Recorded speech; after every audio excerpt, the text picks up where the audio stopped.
let's take some time to overreact to this draft class. We're not going to start with Cooper because we already covered him pretty extensively in the last one. Let's go right to Ace Bailey, who's been getting buckets through to preseason games. He only played 11 minutes in the third game, so I'm just not going to factor that one into my analysis. I don't have to worry about his knees, which is great to see.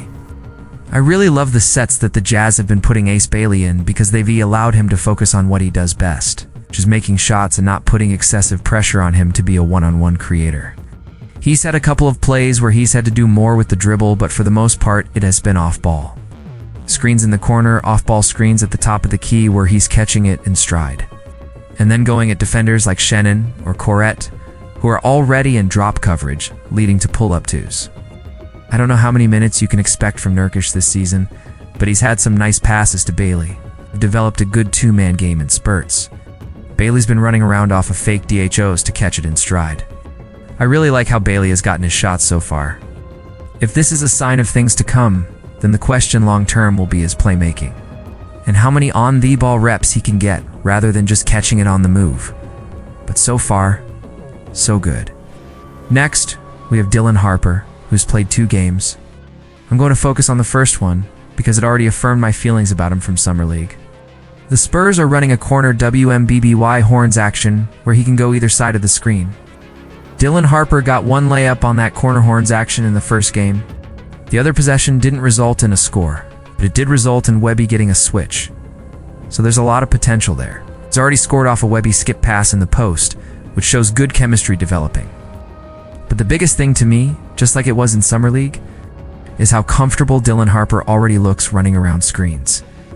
There were a lot of plays that didn't result in an assist, but it was just him running a screen whether it's in the corner, on the wing, at the top of the key, wherever getting Kel an open shot. I mean, there was one pass he had to Kel who missed the 3 where he just whipped it from one wing to the other off the slightest help rotation. He looked great doing it. He looked comfortable taking open threes, which is exactly what you want to see from a young player. For a Spurs team that's not going to have De'Aaron Fox for some time at the beginning of the season, you absolutely need somebody to run screen actions and keep the offense moving. Dylan Harper appears to be that guy, at least in the early going. His comfort level with these actions is impressive for someone so early in his NBA career. Now I think we can move on to Cooper. He's played 2 more games since I started the last video with him. In a game where we saw Cooper cook against LaMelo, making a pull-up 3 and catching a lob from DL. The play I'll remember most is when he was helping off of Tun Salon and had the reflexes of a cat to steal the pass. That was really cool to see. There was another play where Khan got Cooper switched onto him, but then he had to deal with PJ and Cooper was reaching in as Khan tried to drive. Lively was waiting at the rim, and I'm sitting there thinking, yeah, the defensive potential is definitely there for this team. It's still insane how we got here. If you're a Dallas fan, I do uneven know what you're rethinking between the excitement of Cooper's potential and still moving on from the Luka situation. But hey, Cooper looks good. The behind-the-back passes were pretty entertaining to watch. And let's also just pretend that 3-4-13 game didn't happen. We can forget about that one. Now let's get to VJ, who hasn't played in nearly 2 weeks at this point. The most striking thing with VJ is that he just does athletic stuff out of nowhere. I mean, he's beating Mitchell Robinson for a rebound that becomes a lob on the other end. He almost dunked on Mitch and drew a foul in the process. He almost hit his head when going for an offensive rebound, showing his relentless effort on the glass. Want to hit another backdoor cut when Deuce wasn't paying attention to him. I do like that he's already thinking about the flow of the game. His passes have been good, and he was genuinely amped to play defense on Brunson. The opportunities he got, like picking him up early, you could just see the excitement on his face. It feels like finishing is going to be such a big thing for his development. There were 2 plays where VJ did a really good job in screen actions or on drives, getting into the paint and getting by Josh Hart and other defenders. Then one time he had this weird timing release floater situation which was a miss, and another time he tried to get a layup against Mitch, and he just had no chance. But I like VJ. I mean, he's got to be in the top % of athletes in the league already. That's going to take him far if he can continue to develop his game. The athleticism is off the charts, but translating that into consistent scoring will be the key. When you have that kind of physical tools combined with the right coaching and development, there's no telling how good he can become. Now let's talk about Khan. I've been mostly okay with the shots that Khan has gotten so far. My favorites were his 2 pump fakes at the rim in the first game. Those were absolutely crazy. But really, my biggest takeaway with Kahn so far is his understanding of spacing and relocating. I'm not talking about in a specific set play, but rather organic movement. Let's say LaMelo's driving, and Kahn will know to relocate to the corner to get in LaMelo's sightline. Got it open for transition threes. And I think that, combined with his pumping and going off the catch, as well as his fearlessness, that's the word I'd use, going at defenders, makes him really special. He's willing to get physical on drives, and he's ghosted some screens. I just think Kahn can be really good at keeping the machine moving on offense with and without the ball in his hands. His spatial awareness is elite for a young player.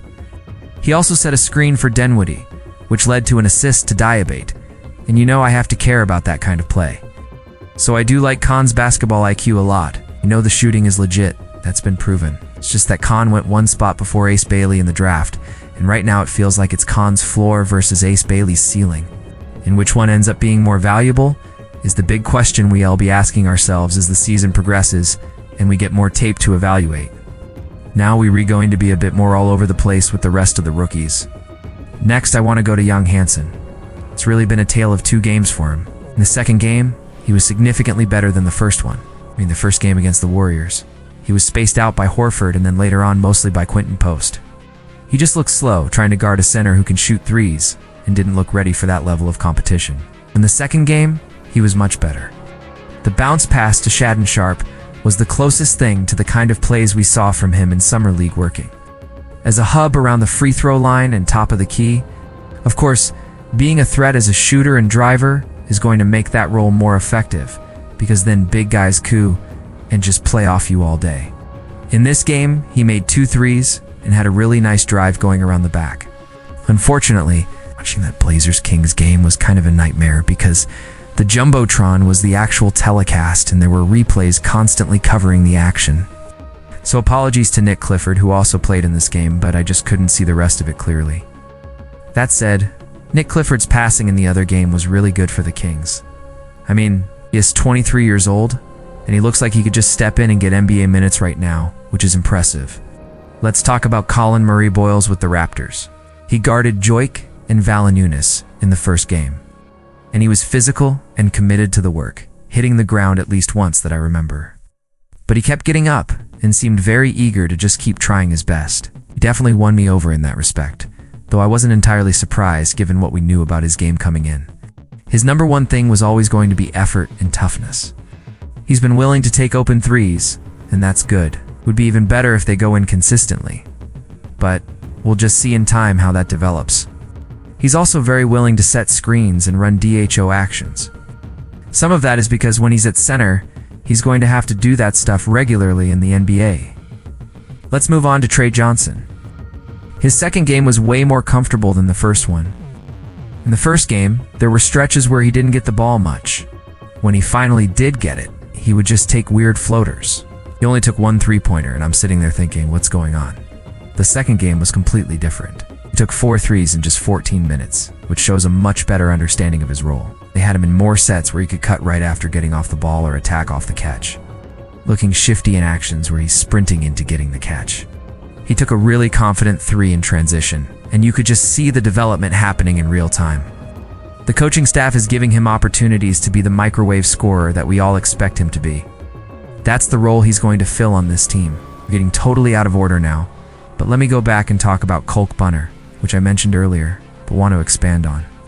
Based on that Dallas game, he looked like he's ready to play like 15 to 20 minutes per game right now. He played 5 years of college, so you know what to expect from a player with that experience and maturity level. The box outs were good, the screens mostly connected, and the timing on putbacks was excellent. He showed pretty simple drop coverage understanding, but he was mostly in the right spot the whole time on defense. There was one contest where I think he committed a second too early, which opened up the cut for Lively, but overall, I think he just looks ready to contribute. It could be that Diabet is better against spaced out teams, while Cog is better versus traditional bigs. Shout out to Liam McNeely for the Hornets as well, he's been impressing in his own right.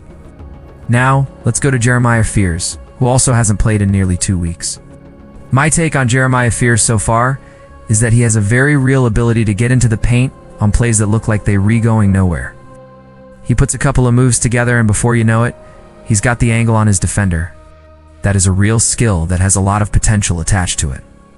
As far as everything else, I'm honestly uncertain. I don't know how well he's going to shoot from three. I don't know how well he's going to finish at the rim. I don't know how much you can rely on him to run an NBA offense. Right now, it would be off the bench, and then in time you would hope he becomes a starter, but the dude can definitely get inside, and that is a good foundation to build from. We still haven't seen Yawer yet, but Wolf, Traore, and Seraph are playing. We're really waiting on Yawer the most. Seraph had like 11 assists in his last game, which is a nice development. Next up, Malawatch for the Suns. This isn't the first time I'm talking about him. The two things I noticed right away are that he tries to keep his arms stretched out as much as he can, and he s'mores nimble outside of the paint. Then you might perhaps give him credit for if you think he's just a slower big guy. I guess the screens have been hit or miss so far. I haven't had any particular strong takes about his rim protection, neither positive nor negative at this stage. He hasn't played a whole lot of minutes, and honestly, his opening stint in the last game he played against the Nets was actually a disaster. In 3 minutes, he managed to drop the ball like 3 different times, which was rough to watch. But then he came back in after that, and he had a very nice layup where he had to put the ball on the floor and finish through contact. So there's Malawatch. See what his minutes end up being during the regular season. Next up, Cedric Coward. I watched one game of Coward. I was going to watch the Celtics game, but then I realized I could... And to just watch a replay of a Celtics game like an hour after it ends on NBA, I have to wait 3 days for it to be available. My take on the one game I did see was that Cedric Coward was like a bat out of hell. He's just running around like a madman, playing very hard around screens. He had this one great possession where he was guarding Cade against the Pistons, pressuring him early. Then he switches on to Stoy, and then he draws a charge on Ivy. I'm just sitting there thinking I'm all in. This is great stuff. But then he had a very loose handle, and gave up a bunch of buckets to like Tobias or Kane, where he could not get around screens. I was like, okay, let me temper my expectations here a little bit. But he played hard. The shooting form is good, and he shot well from 3 in college. The size is definitely there. He has scored a little bit more since that game, which is encouraging.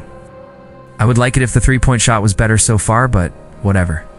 I'm going to be honest, I don't really have any strong opinions on Noah Asj so far. Where is Derek Queen? Well, my guy Carter Bryant, my favorite rookie from Summer League, D, had 2 really nice plays versus Miami. One was in transition as a defender, and the other one was when he blew up a cut action for a steal. I got a real kick out of that one. And then he's been dabbling a little bit in this pull-up 2-point game, which feels like a preseason thing. I'm not going to expect that when the real games start, but it could be a sign of something developing. Baron J for the Wolves is next. I think his rim protection instincts are definitely there. But what you're seeing right now from him, and he's a very young big guy, so this is normal, is situations where he's on the wrong side of the screen or contests too early on a driver. But when he times it right and gets a good contest off, yeah, you see the potential for sure. The only takeaway I've got on Walter Clayton so far is that he really wants to take pull-up threes. But he's also got some craftiness when he doesn't do that. Yakashona Simon. The 10 assists were cool. I'm sure Khalil Ware enjoyed it because he was the recipient of a lot of them. Just having simple straight-line plays where you do and have to run a bunch of screens is great for Miami's system. And we saw that with Yakashoni's and the 10 assists. Empty side action with Khalil Ware a pick. And pop with Khalil were able to beat the guy pressuring him in the backcourt against the Spurs